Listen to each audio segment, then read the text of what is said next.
À partir d'un gros dossier de vol d'or de manière incidente, il a été découvert et il est apparu qu'en région nantaise, effectivement, nous avions un bijoutier bien établi sur la place nantaise qui récupérait des objets volés provenant de cambriolage. Donc cet acheminement des bijoux volés, bijoux ou montres, effectivement, se faisait via un intermédiaire principal qui effectivement venait à la boutique et revendait tous ces articles volés. Ce bijoutier, donc, qui avait pignon sur rue sur la place nantaise, se faisait fort de vendre certains des articles, notamment les pièces les plus remarquables, de manière parallèle, en dehors de son activité légale.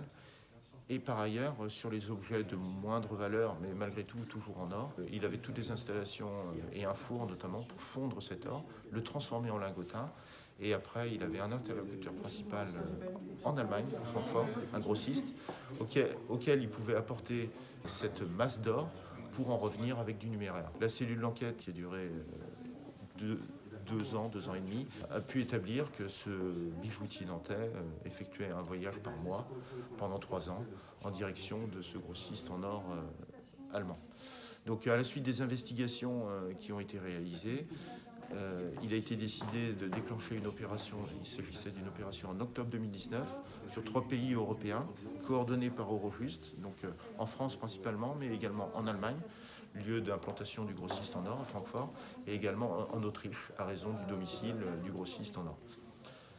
Cette opération avait permis de saisir 3 millions d'euros d'avoirs criminels, mais également des objets volés. Et ces objets volés, effectivement, nous sommes au stade de l'enquête où on recherche à identifier les légitimes propriétaires. Donc, ils peuvent provenir de cambriolages commis sur toute la zone ouest de la France. Et ils ont vocation à être restitués à leurs légitimes propriétaires. Donc c'est pour ça qu'un site internet a été installé.